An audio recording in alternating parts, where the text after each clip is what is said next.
आंखों में आंसू भर लिए हैं और आज मंत्री समझाता हुआ महाराज हरिश्चंद्र से बोला है,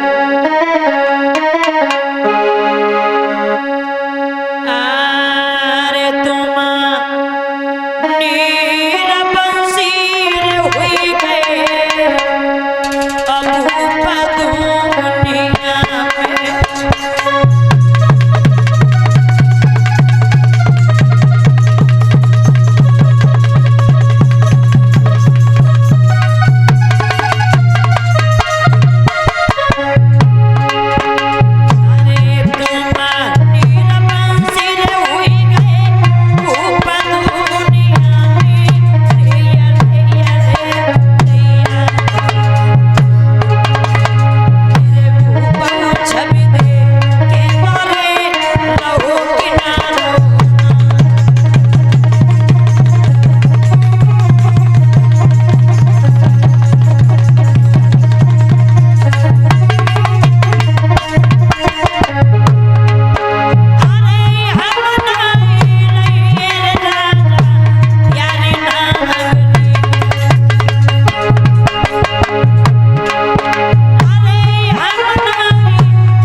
और इसी के साथ साथ 101 रुपए का पुरस्कार जो हमारे करीब भिजवा रहे हैं परम सम्मानीय भैया ये प्रकाश यादव जो बुलाकीपुर के रहने वाले, उनकी तरफ से जो हमारे मोहित भैया के मौसा जी उनकी तरफ से भगवान कन्हैया सद्बुद्धि प्रदान करें, धर्म के लिए वहीं हाथ उज्जवल बने रहें, धर्म पे चल करके अपने नाम को रोशन करें।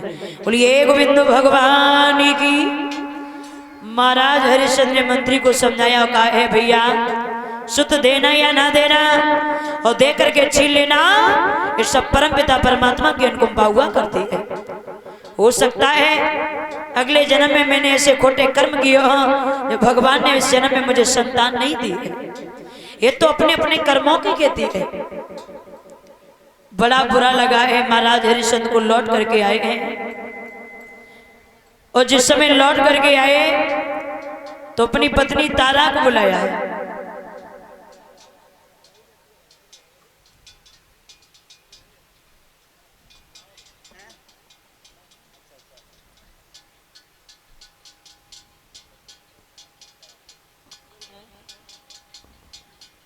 और इसी के साथ साथ एक पगड़ी पहना करके और 101 रुपए का पुरस्कार दे करके जो मुझे सम्मान कर रहे हैं हमारे परीक्षित जी की धर्मपत्नी यानी मोहित भैया की बुआ जी की तरफ से सम्मान हो रहा है और हमारे समस्त स्टाफ को 11 मुद्राओं से सम्मान कर रहे हैं। भगवान कन्हैया कृपा दृष्टि बनाए रखें। धर्म के लिए आए हम हाथ उज्जवल बने रहें, धर्म पे चल करके अपने नाम को रोशन करें। ऐसी प्रभु से मेरी विनती और आकांक्षा है। उली बाल कृष्ण भगवान की। महाराज हरिश्चंद्र जिस समय लौट करके आए हैं एक बात कहूं, बोले क्या कहना है? बोले घर में किसी भी संतान ने जन्म नहीं लिया, इस बात का मुझे बड़ा कष्ट है। समाज के लोग हमें बांझ के रूप में देखते हैं, तुम्हें निर्वंशिया के नाम से बुलाते हैं, इस बात से मैं बड़ा दुखी हूं। हरिश्चंद्र ने कहा है देखो तारा, चिंता करने से कभी किसी का दुख दूर नहीं हुआ है और चिंता और चिता में सिर्फ एक बिंदु का फर्क होता है। ये चिंता जिंदा आदमी को जला देती है, भूल के भी चिंता मत करना। और आज महाराज हरिश्चंद्र बोले हैं सुनो रानी तारा, ये चिंता बड़ी चिता से है और नरका निर्जीवन बनाती है।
जवाब दिया है महाराज हरिश्चंद्र ने समझाया है रानी तारा को, ये चिंता बड़ी चिता से है।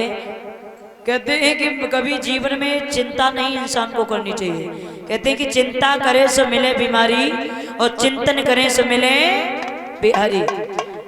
जीवन में जब भी मुसीबत आए, जब भी आपत्तियां आए, तो भगवान का चिंतन किया करो, क्योंकि चिंता करने से कभी किसी का दुख दूर नहीं हुआ।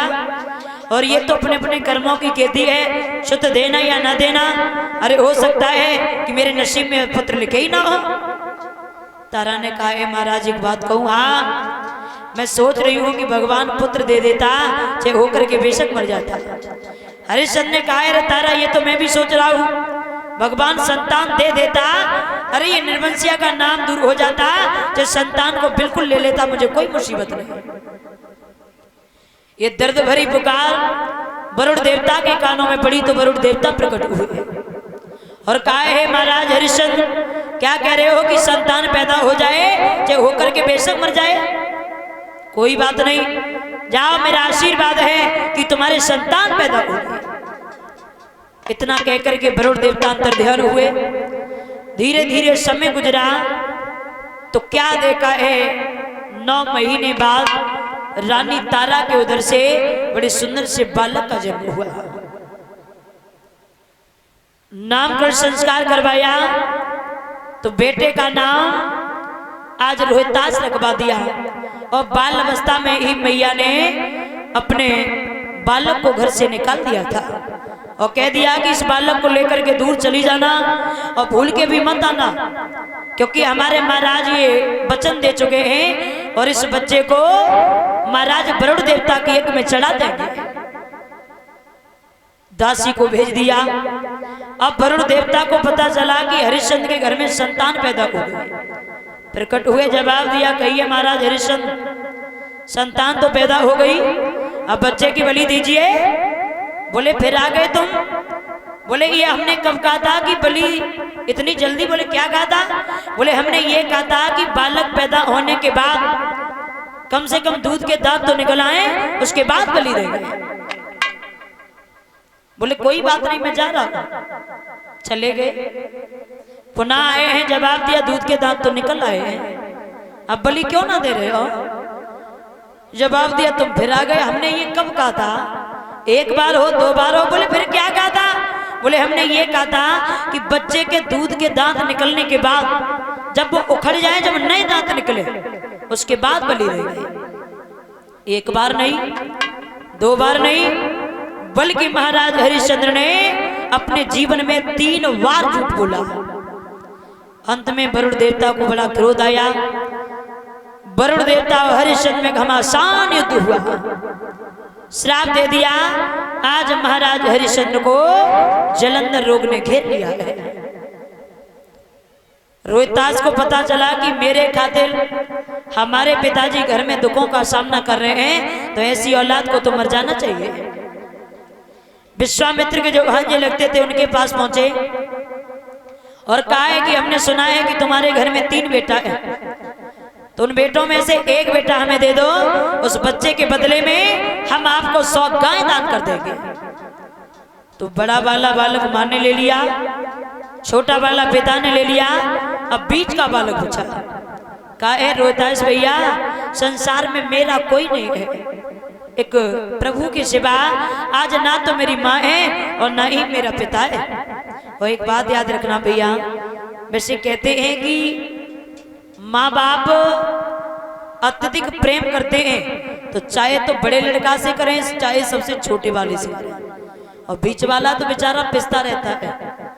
हाँ, आज रोहितास उस बच्चे की कलाई को पकड़ के चले हैं, तो रास्ते में जब पहुंचा है बालक बुरी तरीके से रोने लगा और कहा, ए गोविंद आज ये लाज तुम्हारे हाथों में है, मैं कुछ क्षणों बाद ही वरुण देवता के यज्ञ में चढ़ जाऊंगा, अब रक्षा करना ये तुम्हारे हाथ की बात है। रोक कर के बालक बोला,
सागर रोहतास के साथ में जिस समय चला है और ये दर्द भरी पुकार वरुण देवता के कानों में पड़ी तो वरुण देवता प्रकट हुए।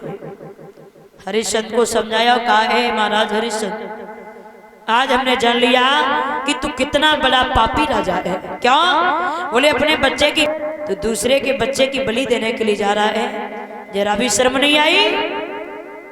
आज तो मैं तुझे छोड़ रहा हूं, लेकिन आज से ये संकल्प कर ले कि जीवन में हमारे प्राण क्यों ना चले जाएं, मगर कभी झूठ नहीं बोलेंगे।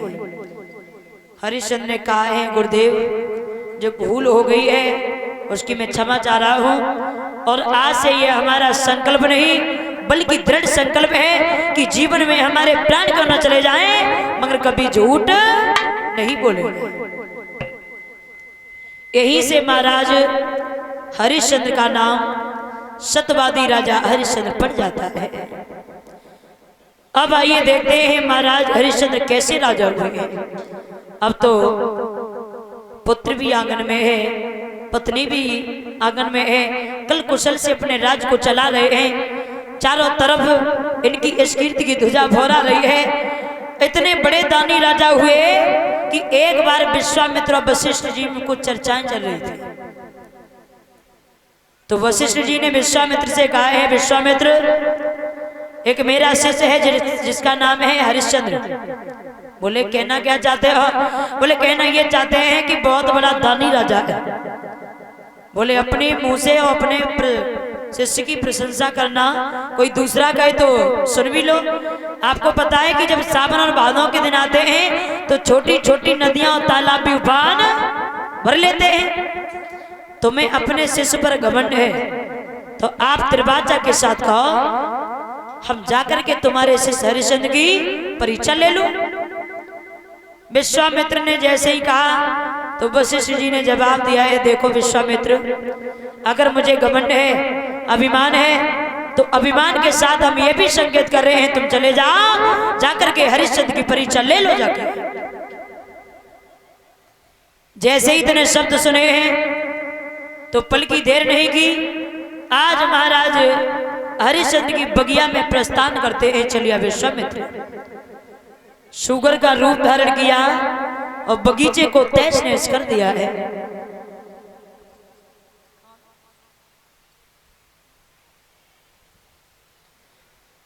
और इसी के साथ साथ ये 100 रुपए का पुरस्कार जो हमारे करीब भिजवा रहे हैं परम सम्मानीय भैया शशि फौजी जी जो इटावा से आए हुए, उनकी तरफ से भगवान कन्या सद्बुद्धि प्रदान करें।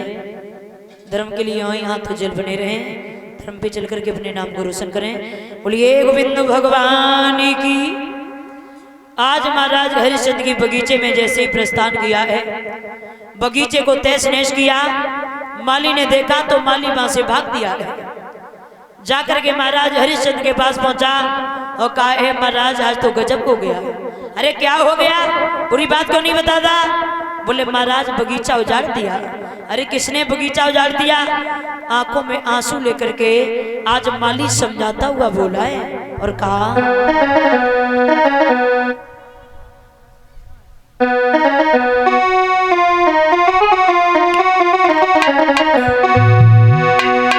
कि महाराज आपकी बगिया में ओ एक ऐसा सुगर आया है और मेहनत से बाग लगाया था, आज सारा ही तो उजाड़ा है मेहनत से बाग।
महाराज आपकी बगिया में एक ऐसा सुगर आया है, मेहनत से बाग लगाया था बहुत सारा ही उजाला है।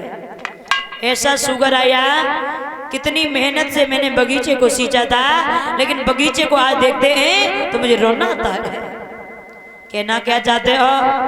बोले कहना तो ये चाह रहा हूँ महाराज, अभी इसी वक्त चलिए और मुझे शुगर का वध करवा के दिखाओ। हरिश्चंद्र ने कहा है भैया माली, हाँ ये समय कौन सा है?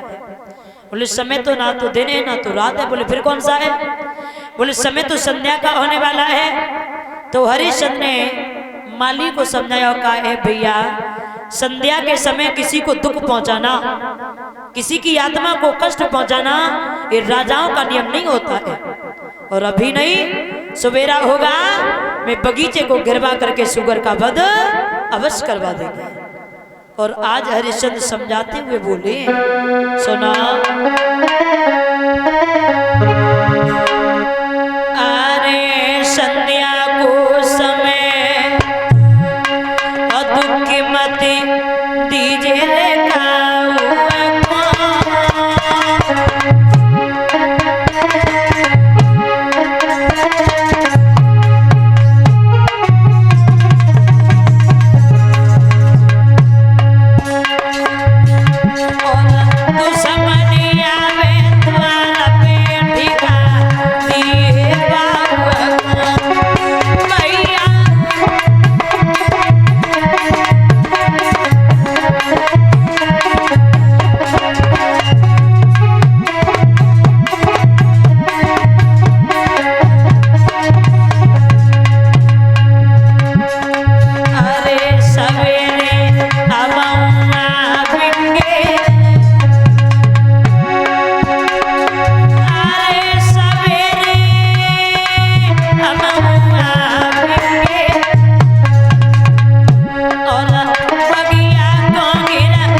समझाया, खाए है भैया माली, संध्या के समय अगर हमारे दुश्मन भी अगर आता है तो उसे भी हम बैठका देते हैं, सम्मान देते हैं, दरवाजे से भगाते नहीं है। सुबेरा होगा तो मैं शुगर का वध कर देंगे।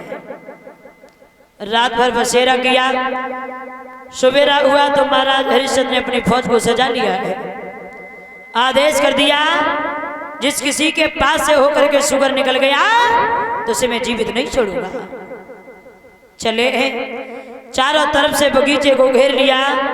आज महाराज हरिश्चंद्र घोड़े पर सवार हुए और बगीचे में घुसने वाले थे। क्या हुआ तब तक? अरे पुन पुन महाराज तीर चला,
चारों तरफ से महाराज हरिश्चंद्र ने बगीचे को जिस समय घेरवाया है, चलिए विश्वामित्र ने विचार किया है, अगर हरिश्चंद्र ने ये संकल्प कर लिया है किसी के पास से होकर के अगर हम निकल गए तो इसे ये मार देगा।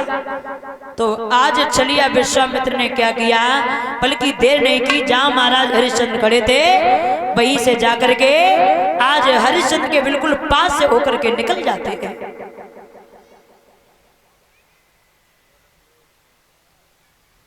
और इसी के साथ साथ तो 1 रुपए का पुरस्कार जो हमारे करीब भिजवा रहे हैं परम सम्मानीय भैया अभिषेक यादव, जो नंगला शिबू के रहने वाले, उनकी तरफ से अध्यक्ष सहकारी समिति तुरैया, उनकी तरफ से ये पुरस्कार आ रहा है। भगवान कन्हैया सद्बुद्धि प्रदान करें, धर्म के लिए वहीं हाथ जल बने रहें, धर्म पे चल करके अपने नाम को रोशन करें। और इसी के साथ साथ ये 100 रुपए का पुरस्कार जो हमारे करीब भिजवा रहे हैं, ये परम आदरणीय भैया अखिलेश यादव फौजी, जो नंगला तेज के रहने वाले हैं। और ये 100 रुपए का पुरस्कार परम सम्मानीय भैया पप्पू यादव, ये माँ साहब जी की तरफ से, जो नंगला तेज के रहने वाले हैं। और ये 100 रुपए कृष्णा यादव, जो इसी ग्राम नंगला लच्छी के रहने वाले, उनकी तरफ से। और फरमाइश से एक ढोला सुना दो। आइए बोल लेते हैं, भाइयों की ज्यादा फरमाइश है तो ज्यादा ना कहते हुए आइए 2 लाइनें बोलेंगे, क्योंकि कथा में भी डिस्टर्ब ना हो। तो आइए देखते हैं। ये ढोला समय का है जिस समय रानी मंजा को घर से निकाल दिया है। आज रानी मंजा जंगल के समीप पहुंची है तो क्या देखा है, उधर में जिस समय पीड़ा उठती है तो भगवान को किस तरीके से याद करती है।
वहीं और करते हैं जहाँ कथा का प्रशिक्षण चल रहा था। महाराज श्री सुखदेव जी बोले, हे राजन परीक्षित, आज छलिया विश्वामित्र महाराज हरिश्चंद्र के पास से होकर के निकले हैं। जाड़ी में छुप करके वेश बदलाए कि संत का रूप धारण कर लिया। सामने आ गए हैं, कहा है, अरे महाराज इस नगरी का मैंने नाम सुना है, इस नगरी में क्या नाम है? बोले नाम तो हरिश्चंद्र है। कैसा राजा है? बोले बहुत बड़ा दानी राजा है। बोले माफ करना, हरिश्चंद्र तो मैं ही हूँ। बोले तुम हरिश्चंद्र हो? बोले हाँ। बोले हरिश्चंद्र बहुत बड़ा दानी राजा है। बोले महाराज माफ करना, मैं ही हूँ। बोले आप हो तो यहाँ कर क्या रहे थे? बोले महाराज बगीचे को एक सुगर ने उजाड़ दिया, उसका वध करने के लिए आए थे। हाँ, तुम हरिश्चंद्र हो ही नहीं सकते हो। अरे वो बहुत बड़ा दानी राजा है, आप सुगर का वध करने आए? अरे क्यों आए? आखिर मान लेते हैं अगर सुगर का आप वध कर भी देते तो क्या बगीचा पुनः हरा भरा हो सकता था? आप हरिश्चंद्र हो ही नहीं। हरिश्चंद्र ने दोनों हाथ जोड़े, कहा है माफ करना, मैं हरिश्चंद्र ही हूँ और हमसे भूल हो गई, आप हमारे दरबार के लिए चलिए। बोले मैंने तो न तेरा बड़ा नाम सुना है, बहुत बड़ा दानी राजा है। बोले जो भी लेना है दरबार में लेना। बोले बड़ा चालाक है। क्यों? बोले यहाँ क्या हो गया? बोले यहाँ मेरे पास क्या रखा है? चलिए विश्वामित्र ने जवाब दिया है, देखो महाराज हरिश्चंद्र, आप राजा जरूर हो, लेकिन आप ये चाहो किस तरीके की बातें करके हमें हराना चाहो तो हरा नहीं पाओगे। क्यों? बोले जहाँ घर का मालिक होता है उसके हाथों में तो सब कुछ होता है। आप यहाँ मुझे दे दीजिए, जो हमारी दक्षिणा शेष रह जाएगी वो आप हमें दरबार में चल के समर्पण कर देना। बोले तो मांग लीजिए, क्या लेना है? बोले हमने मांगा, तुमने नहीं दिया तो? बोले त्रिभाषा के साथ कह रहे हैं कि आप जो मांगोगे मैं वही दूंगा, वही दूंगा, वही दूंगा, मांग लीजिए। बोले देना चाहते तो ज्यादा तो कुछ नहीं चाहिए, अपनी कुंजी और लगाम को दे दो। बोले जाओ, कुंजी लगाम आपकी रही, और कुछ? बोले दक्षिणा जो शेष रह गई है वो दरबार में चल के देना। बोले ठीक है। दरबार में प्रस्थान किया है महाराज हरिश्चंद्र ने। नहीं पहचान पाया ये कौन है। संत का रूप धारण किए आज सुंदर से आसन पर बैठा लिया है। अब कहिए क्या लेना है तुम्हें दक्षिणा में? बोले दक्षिणा अगर हमें देना चाहते हो तो ज्यादा तो कुछ नहीं, हमें केवल और केवल 60 भार सोना दे दो। कितना? 60 भार सोना दे दीजिए। बोलिए तुच्छ सा दान देने में तो हमें बड़ी शर्म आ रही है, आप नाम सुन के आए हो, इतना बड़ा दानी राजा है। बोले आप 60 बार सोना ही दो, मुझे और कुछ नहीं चाहिए। हरिश्चंद्र ने जैसे ही सुना है तो खजांची को बुलवाया और जिस समय आदेश किया है तो हुआ ऐसा।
खजांची बुलवायो आज्ञा दई सोना लाने की। तले विश्वामित्र ने सारे मेरे कह दई बात। राजन कुछ होश ठिकाने कर, सेवा किस पर करवाता है, ये तेरा सेवक रहा नहीं, अब किस पर हुक्म। बोले कुंजी लगाम पहले दे ही चुके हो, अभी आदेश कर रहे हो। ये राजपाट, ये खजांची, ये सब कुछ हमारा हो चुका है। बोले महाराज तो अब मेरे पास कुछ है ही नहीं। बोले तुम बिक जाओ, चाहे तुम्हारा कुरमा खानदान चला जाए, इससे मुझे कोई मतलब नहीं, लेकिन मेरा जो 60 बार सोना है ये आपको ऋण चुकाना ही पड़ेगा। बोले अगर आपकी कृपा हो जाए तो क्या मैं अपनी पत्नी तारा के पास जा सकता हूँ? चले जाओ, समय इतना नहीं है, बहुत जल्दी जाओ और बहुत जल्दी लौट के आओ। हरिश्चंद्र चले हैं। तारा ने आता हुआ देखा है, सम्मान के साथ बिठा लिया, मगर चेहरा उदास निहार करके पूछ बैठी है महाराज क्या बात है, आप इतने उदास इतने मनहीन क्यों हो? आप जब भी दरबार से आते थे तो एक ये चेहरा पुष्प की बात खिलता हुआ नजर आता था, और आज हम देख रहे हैं ऐसा लग रहा है कि कोई विमुख होकर के दरबार से चला गया हो या किसी ने अपशब्द बोल दिया हो। बात है तो है क्या? पूछ बैठी रानी तारा महाराज हरिश्चंद्र से, बोली कि किस कारण से ओ प्रियतम प्यारे और गई तन की बदली ये रूहानी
बेटी रानी तारा, क्या बात है जो महाराज आप इतने उदास हो, इतने मलिन हो? लगता है कोई दरबार से विमुख होकर के चला गया। आखिर ये 100 रुपए का पुरस्कार जो हमारे करीब भिजवा रहे हैं परम सम्मानीय भैया ये बारेलाल जो नगला झांसी के रहने वाले उनकी तरफ से है। भगवान कन्हैया कृपा दृष्टि बनाए रखें। बोली बाल कृष्ण भगवान की। हरिश्चंद्र ने जब जवाब दिया है तारा, अगर पूछ रही हो तो जरूर बताऊंगा, अपना राजपाट चला गया। बोले राज जाने का इतना बड़ा दुख है? बोले राज जाने का दुख थोड़ी ना है। बोले किस बात का दुख है? तो आंखों में आंसू भर लिए हैं और आज हरिश्चंद्र रो करके बोले हैं, सुनो तारा,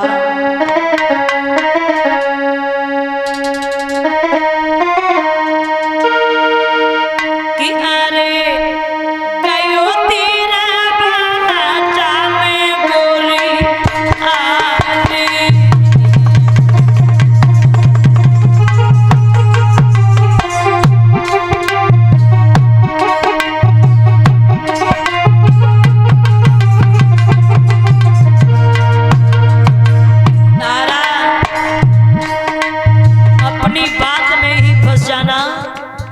ये सबसे बड़ी हार हुआ करती है, और अपनी बात से ही निकल जाना ये सबसे बड़ी जीत हुआ करती है तारा। क्या करूं अरे गयो तेरा बाटा में गोरी आवी और मेरे छूटे जाएंगे परवाने।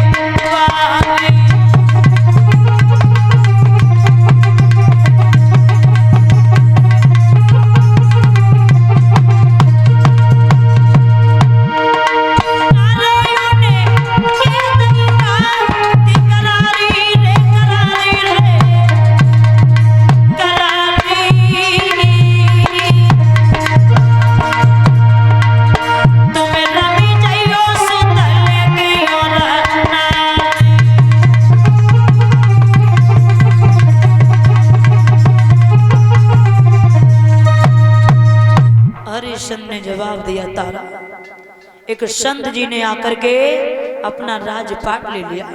राज जाने का मुझे कोई दुख नहीं है, दुख तो इस बात का है कि जो दक्षिणा उनकी शेष रह गई है वो मैं दक्षिणा कहां से दूंगा।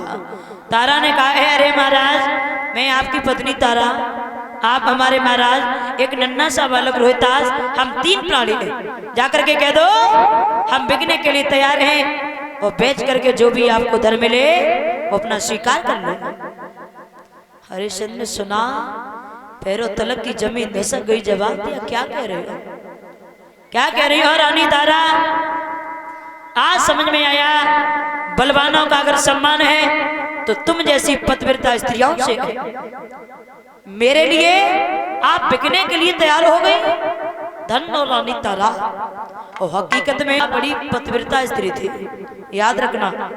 और आज की डेट में कोई मैया होती ना और सुन लेती कि हमारे महाराज सब कुछ हार गए हैं और कोई बात कहते तो कहती एक ही बात कहती, फिर तो तुम बिक जाओ, तुम्हारा कुर्मा खानदान चला जाए, लेकिन हमसे बात करने की कोई जरूरत नहीं है। पता नहीं था कि हम कर क्या रहे हैं। आज की माताएं बड़ी विचित्र हो चुकी हैं। और खैर आज तो कथा का चतुर्थ दिवस है, मैंने शायद द्वितीय दिवस की कथा में पूछा था। देख लेते हैं कि ये नंगला लच्छी में कितना सुधार हो गया। कौन सी मैया ऐसी है सुबह उठ करके अपने पति के चरणों को स्पर्श करके आई। जरा हाथ ऊंचे करना।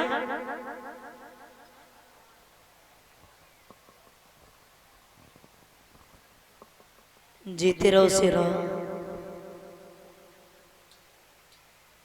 ऐसा तो नहीं झूठ बोल रही हो, कहाँ है तुम्हारी बुद्धि है? नहीं घर पे नहीं है तो अच्छा कोई बात नहीं। वहां जब अपने घर पे रहती तब तो झूठी होगी। झूठ में हमें ऐसा लगा तुम बहुत झूठ बोल रही हो। देखो झूठ बोलने वाले का चेहरा बता देता है दादा। अब बताइए पूरे पंडाल में आप देख रहे हो कोई हाथ ऊंचा कर रहा है? ये पोजीशन है। हमें ये सामने से एक मैया दिख रही है। हम परिचय जी से पूछना चाहेंगे जे नबलदे मैया का पैर छूती है ना है? हाथ तो ऊंचे नहीं किए, ऐसा नहीं आप झूठ बोलते हो तो बहुत अच्छी बात है। चलो 2 लोग हो गए, बाकी के लोग क्या छुपाते हैं भैया? अरे एक काम तो होता होगा ना। धन्य माताओं कैसे कल्याण होगा राम तुम्हारा है। भाई सोनम जी नहीं कहती हैं आप सारे दिन भगवान की कथा सुनो, मैं नहीं कहती हूँ। आप सोचो कि भगवान की कथा सुन करके मेरा उद्धार हो जाएगा, नहीं होगा। पूछो क्यों नहीं होगा? जब तक तुम्हारे घर में रहने वाले तुम्हारे घर के लोग तुमसे संतुष्ट नहीं है तो ठाकुर दयालु होने वाला नहीं है। चलो कोई बात नहीं, अब दिन रह गए 3, देख लेते हैं कितना बदलाव हो रहा है। कल से कौन सी ऐसी मैया होगी जो अपने पति के चरणों को स्पर्श करके आएगी? जरा हाथ ऊंचे करना।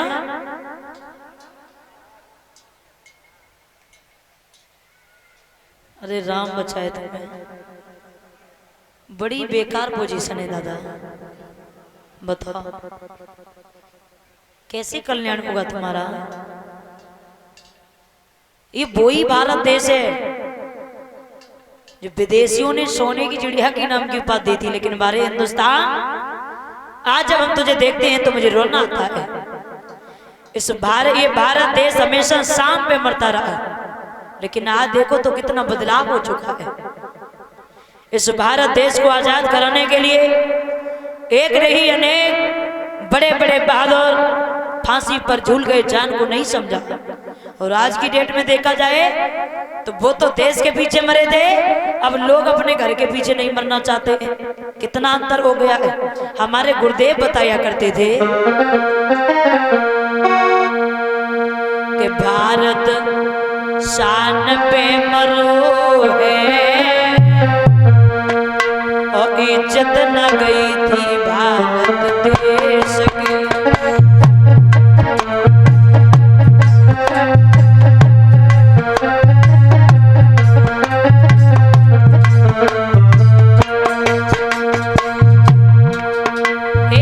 रानी लक्ष्मी बाई को देखो अमर कर गई झांसी। घूंघट की ओट में चलने वाली इस भारत देश की महिलाएं भी किसी से कम नहीं रही। ध्यान दो, वो रानी लक्ष्मीबाई इस देश को आजाद कराने के लिए देश के प्रति अंग्रेजों से डट करके युद्ध किया था। और वो भी ऐसे नहीं, मासूम से बालक को अपने पीठ पर लाद करके डटकर युद्ध किया था। और तब की माताओं में अब की माताओं में अंतर कितना है। तब हाथ चलते लेते, पहले की बात है, तब तो हाथ चलते थे।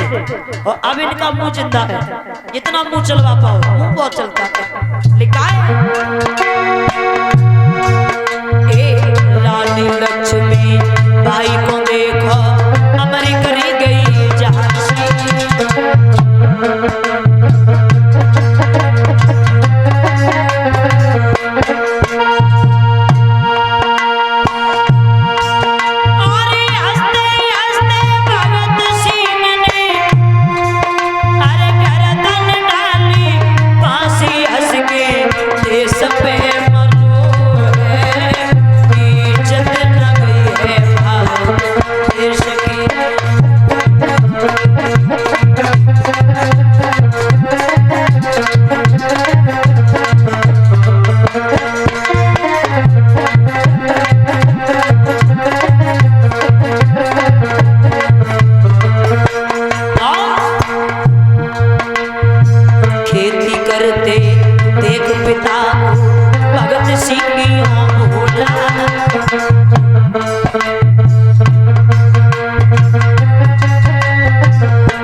खेती में अनाज डालता हुआ देखा तो हाथ पकड़ लिया। कहा है पिताजी क्या कर रहे हो?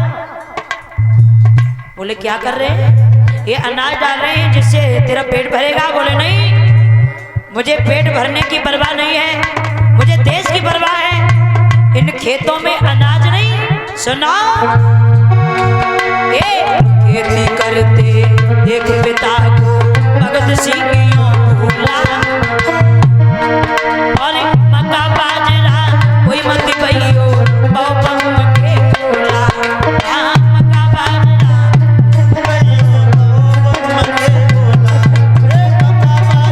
कोई मत भइयो बाबा के बोला।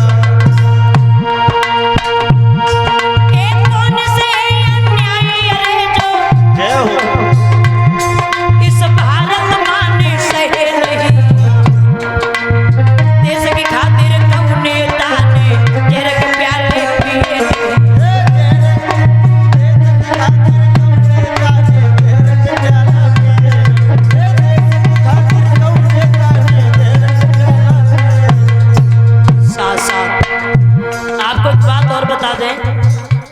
भगत सिंह अपने जीवन में कभी रोए नहीं थे, कभी नहीं रोए थे। और एक दिन इतने रोए ऐसा लगा मानो कि उनका सब कुछ चला गया। वो कब रोए? जब भगत सिंह राजगुरु सुखदेव को फांसी पर लटका दिया तो एक वकील ने पूछ लिया है, अरे भगत सिंह लोग तो अपने घर के पीछे नहीं मरते हैं और तुम देश के प्रति मरने के लिए जा रहे हो, कम से कम जाते समय अपने गुरु का नाम तो बता दो। गुरु का जैसे ही नाम सुना है तो भगत सिंह फांसी पर लटक के बहुत रोए। वो क्यों रोए? इनके गुरु का नाम था स्वामी दयानंद। और एक बार स्वामी दयानंद ने आवाज उठाई थी, अंग्रेजों भारत छोड़ो, तो अंग्रेजों ने जहर देकर के स्वामी दयानंद को मार दिया था। वही पुरानी याद करके आज भगत सिंह फांसी पे लटक के बहुत रोए। कौन से अन्याय रहे जो अंग्रेजों ने इस भारत देश के लिए नहीं किए। लिखा है किसी ने,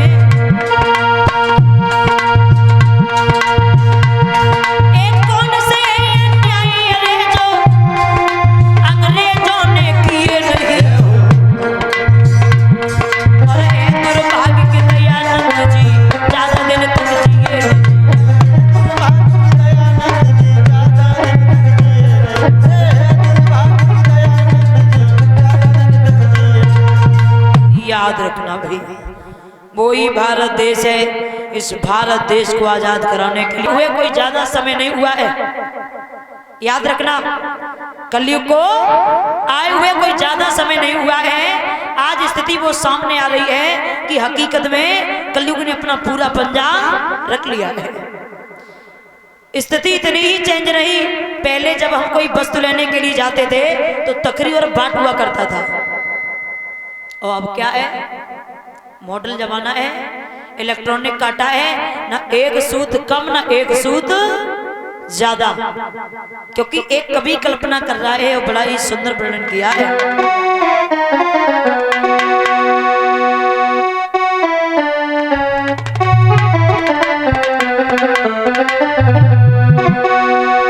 हो जब से दुनिया में ये धर्म काटा चला और ये तराजू और बट्टा खत्म हो गए, जब से दुनिया में ये धर्म।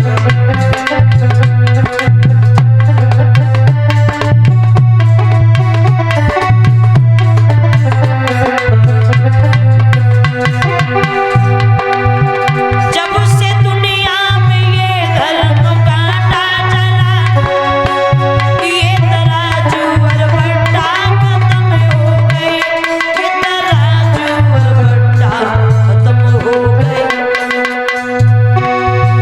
लड़कियों का ये फैशन अजब चल रहा। वैसे एक कवि कहता है कि बहनाओं की जब शादी हो जाती है तो जब तक अपने मायके में रहे तब तक सर से पल्लू नीचे नहीं हटना चाहिए। क्यों?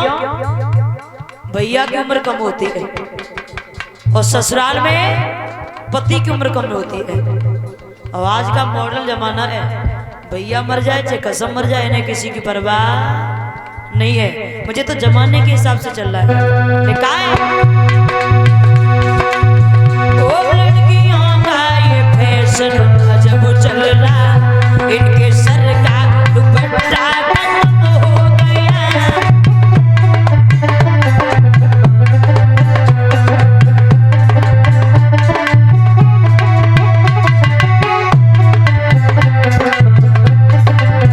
ऐसा ही नहीं है,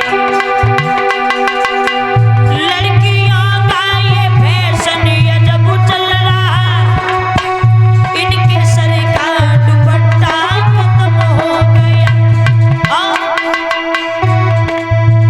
जब से दुनिया में ये आई अब यूं चला, सारे रिश्ते और बंधन बलम हो गए।